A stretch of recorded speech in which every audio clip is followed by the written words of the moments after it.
Praise the Lord. Isang mapagpalang araw po sa bawat isa sa atin. Happy Sunday and blessed Sunday everyone. Salamat sa Panginoon at tayo po ay buhay sa umagang ito at binigyan po tayo ng kalakasan ng ating Panginoong buhay. At sa umagang ito mga kaibigan, bago ko magandog muli ang mga kapatid natin ng kanilang mga awiting makalangit, bigyan po natin ng puwang ang ating Panginoon sa umagang ito sa pakikinig, sa pamamagitan po ng pakikinig sa kanyang mga salita. And we are here to preach the Word of God. We are not here to preach the name of our church, but the name of the Lord Jesus Christ, who died on the cross for you and for me to have life and to be saved. Hallelujah! So, alam po natin mga kaibigan na tayo pong lahat, sabi po ng salita ng Panginoon, tayo pong lahat ay makasalanan. There is no one righteous, not even one. But we praise the Lord that Jesus came in this world para siya po ang mamatay, para siya po ang mag-sacrifice, para ang bawat isa po sa atin ay magkaroon po ng bagong destinasyon para po sa ganun ay mapunta po tayo sa kaharian ng Panginoon sa langit. Dahil tayo po ay mga kasalanan, iisa lang po ang pupuntahan natin sa impyerno lamang po mga kapatid. Pero salamat sa Diyos dahil dumating si Kristo at yan pinalitan po ng Panginoon. Sa bawat mananampalataya sa Kanya ay meron po tayong hope, meron po tayong pag-asa kay Kristo Jesus kung tayo po ay maniniwala at mananampalataya sa Kanya. Kaya sa umagang ito, meron po tayong aral mga kapatid na kung saan makikita po natin dito.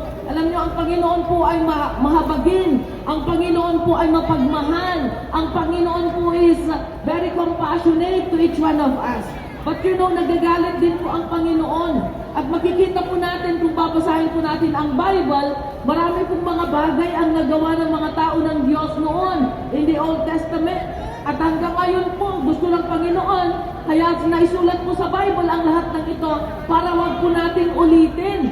Okay? Kaya para wag po natin ulitin yung mga pagkakasala ng ating mga ninuno para hindi po tayo maparusahan. At kung iisa-isahin po natin sa umagang ito, ang aral na ito, makikita po natin ang mga bagay na nakapagpagalit po sa Panginoon. Dahil sa ginawa ng mga tao noon, nagalit po ang Diyos. At una pong makikita natin ay in Proverbs chapter 16 verse 18, na sabi po ng Diyos, pride goes before destruction, a haughty or arrogant spirit before a fall. So ang unang-una pong nagpagalit sa Panginoon during the time of our forefathers is pride. Alam niyo po ang pride, yan po ang kasalanan ni Satan. Kaya po siya naitapon dito sa lupang ito. Kaya po siya naparusahan at napalayas po sa kaharian ng Diyos sa langit. It's because of pride. Ano po ba ang pride? Ito po yung kapalaluan. At ang kapalaluan po mga kaibigan, arrogant, pagiging arrogant, pagiging mapagmataas. At ang pagiging mapagmataas mga kapatid, minsan nagdi-disguise yan.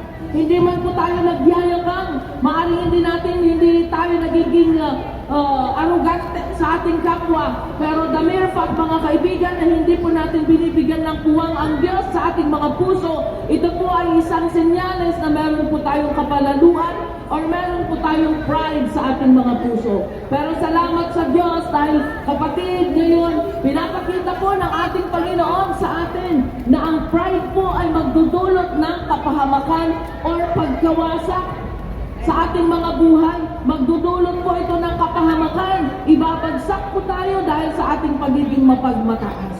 Kaya yan po mga kaibigan, huwag po tayong maging proud sa ating mga sarili, sa ating mga accomplishments.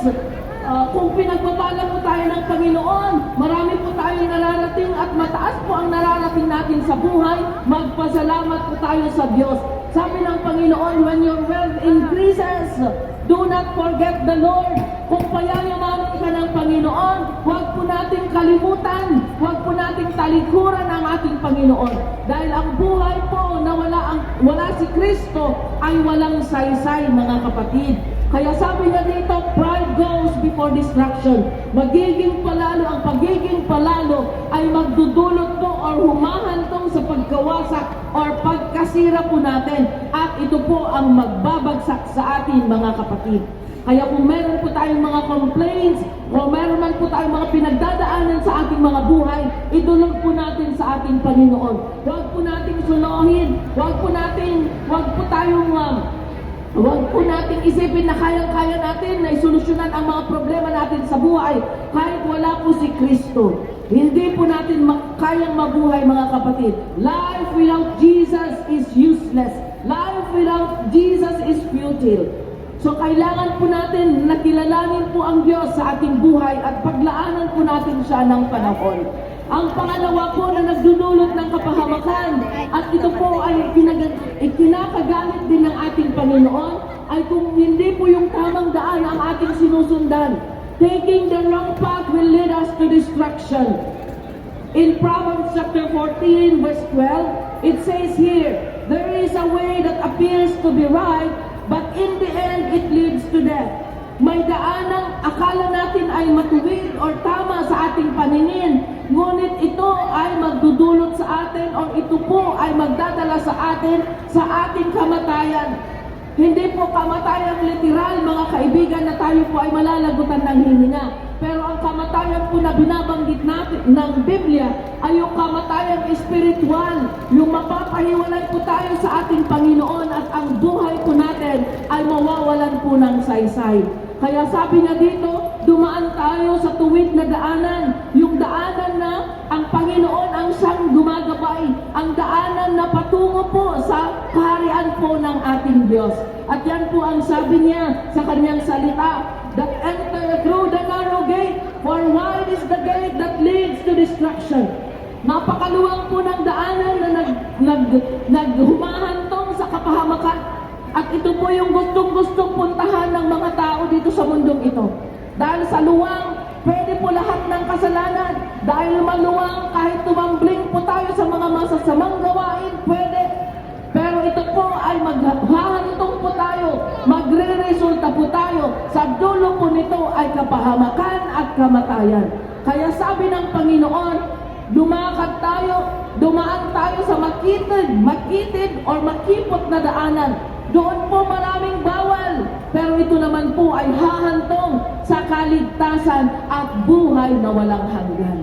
Kaya kapatid, meron pa tayong pag-asa para baguhin kung ano man po ang daan na tinatahak natin sa buhay. Maaring marami tayong pagkakamali sa buhay. Nagkamali tayo ng dinaanan. Nagkamali po tayo ng desisyon sa ating mga buhay na nagdulot sa atin ng kapahamakan. Pero salamat sa Panginoon, hindi humihinto ang Diyos para tayo po ay ibalik sa Kanyang kaharian, para tayo po ay ibalik sa Kanyang presensya. Kaya nandito po kami, mga kaibigan, para isigaw ng Panginoon, mahal na mahal ka ng Diyos at naghihintay siya sa iyong pagbabalik loob sa Kanya. Alam niya na nahihirapan ka. Alam niya na nabibigatan ka. Alam niya na gustong-gusto mo lang sumuko. Kaya nandito po ang Panginoon, mga kaibigan. Nakaunat po ang kanyang mga kamay para hawakan ka, kapatid. Ang gagawin lang po natin ay magbalik loob po sa ating Panginoon. Ang gagawin po natin ay lumapit lang po sa ating Panginoon. Kagaya po ng prodigal son na nakasulat po sa Bible. Naging palalo siya. Naging proud siya, naging mapagmataas siya. Akala niya sapat na yung mana na hiningi niya sa kanyang ama para buhayin niya ang kanyang sarili. At sa kanyang kapalaluan, winaldas niya yung lahat ng kinuha niya sa kanyang ama. Hanggang siya po ay naghirap at muntik-muntikan lang makikain pati sa pagkain po ng baboy. Pero naalala niya ang kanyang ama. Naalala niya ang kanyang ama at ang kabutihan ng kanyang ama. So he decided to come back to his father. He decided to return to his father. At nung lumalakad siya pabalik sa kanyang ama, nakita siya ng kanyang ama. At yung ama niya mismo ang tumakbo para salubungin ang kanyang anak. Ganyan din po, mga kapatid. Kaya sinulat po ang kwento na yan para sabihin po kung gaano naghihintay ang ating Panginoon sa ating pagbabalik. The mere fact that you decide, the moment that you decide to return to the Lord, God's hand is there waiting to embrace you. God will run to you, to aid you, to help you stand, to embrace you and to comfort you. Ang hinihintay lang po ng ating Panginoon ay ang ating pagbabalik, mga kapatid. Bumalik po tayo sa tamang daanan. Jesus is the way, the truth, and the life. No one comes to the Father except through Him. Wala pong ibang sinabi ang Bible. Wala pong ibang pangalan na binanggit ng Bible para ang bawat isa ay mailigtas.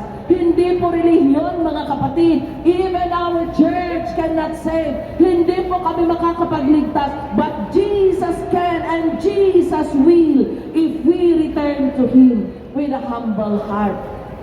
Kaya yan po ang isang bagay, mga kapatid, na nagdudulot po ng destruction. Kung hindi pa rin natin kikilalanin at hindi pa rin tayo magbabalik loob sa Panginoon, talagang kapahamakan po ang naghihintay para sa isang tao na magmamatigas sa harap ng Panginoon. At ang ikatlo po na bagay, mga kapatid, na nagbibigay ng kapahamakan or distraction is in 1 Timothy chapter 6 verse 9 to 10. Nasabi niya dito, those who want to get rich fall into temptation and a trap and into many foolish and harmful desires that plunge people into ruin and destruction. For the love of money is the root of all kinds of evil. Some people eager for money have wandered from faith and pierced themselves with many griefs. Ito po, mga kapatid, ang pagmamahal po sa pera. Kung pera po ang nagiging Diyos natin, kung pera na lang po ang ating iniisip sa araw-araw nating mga buhay, ito po ang kalaban ng ating pananampalataya. Ito po ang nakikipagkompetisyon sa ating puso, sa ating pagmamahal sa ating Panginoon. Kaya mga kapatid, napakalinaw po ng sabi ng Bible, the love of money is the root of all kinds of evil. Hindi po masama ang pera, mga kapatid. Kailangan po natin ng pera para po sa ganun ay makakain tayo. Kailangan po natin ng pera para masustain ang ating pang-araw-araw na mga pangangailangan. Pero kung ang pera naging hari ng puso natin, yun po ang masama, mga kapatid. At ang sabi po ng Bible, if the love of money is in the heart of a person, destruction will come. Kaya ito po ang mensahe ng Panginoon sa bawat isa sa atin, mga kapatid, na mag-ingat po tayo. Mag-ingat po tayo. Let's be content. Let's be content, especially kung sa pagmamahal mo sa pera dahil sa gusto nating makamtan ng mga kayamanan ay nakakapangloko tayo ng ating kapwa. Ang Panginoon po ang siyang maghihiganti para sa mga naloko, mga kapatid. Vengeance is mine, sabi ng Panginoon. Pero wag po tayong magpagamit sa demonyo, mga kapatid. Let's be content sa mga binibigay ng Panginoon sa atin para hindi po tayo magkasala. At ang panguli po na nagbibigay ng distraction sa mga tao ay nasa 2 Thessalonians chapter 1 verse 8 to 9. He will punish those who do not know God and do not obey the gospel of our Lord Jesus. They will be punished with everlasting destruction, shut out from the presence of the Lord and from the glory of His might. So ito po, mga kaibigan, unbelief and disobedience will lead us to destruction. Sabi nga, napakalinaw, He will punish ang mga tao na ayaw kumilala at ayaw manampalataya kay Kristo Jesus. Nasa Biblia po ito, mga kaibigan. Basahin po ninyo ang 2 Thessalonians chapter 1 verse 8 to 9. Napakadelikado po, napaka-straightforward ng salita ng Panginoon. That He will punish those who do not know God and do not obey the gospel of our Lord Jesus Christ. This is the reason why we are here to shout the gospel of the Lord, para hindi po tayo maging ignorante, mga kaibigan. Because sabi sa salita ng Panginoon, my people perish because of the lack of knowledge. Mga kapatid, meron po tayong pagkakataon. Huwag po nating hantayin na hanggang tayo po ay mapadako o makarating sa kapahamakan. Huwag po nating hintayin na tayo po ay masira.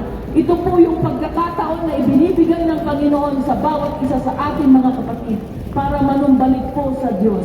Kaya kapatid, ito po ang paanyaya ng Panginoon. Sabi niya doon, here I am knocking at the door of your hearts. Kumakatok ako sa pintuan ng puso ninyo, mga anak ko, magsibalik kayo sa akin. I will gather you once again and I will restore your fortune. Marami po tayong pinagdadaanan sa buhay. Napakadami pong mga pagsubok ang dumarating sa ating buhay. Patong-patong na hindi mo alam kung ano ang uunahin mo. Pero ang sabi po ng Panginoon, cast your cares unto me and I will give you rest. Ibibigay ko ang kapayapaan sa mga puso ninyo.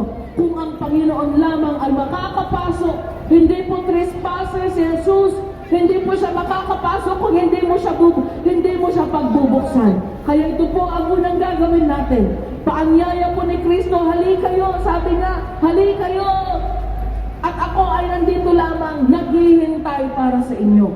At kung sino man ang magpapapasok sa akin, papasok ako at magkikikain sa kanya. Ang pakikikain po ng isang bisita, mga kaibigan, ay tanda po ng pakikipagrelasyon. Kaya gusto po ng Panginoon na makipagrelasyon sa bawat isa sa atin. Kaya the altar is open, mga kapatid. The altar is open, mga kapatid, para po sa bawat isa na gustong tumanggap, para po sa bawat isa na gustong magbalik loob sa Panginoon. At tutulungan po namin kayong manalangin, mga kaibigan.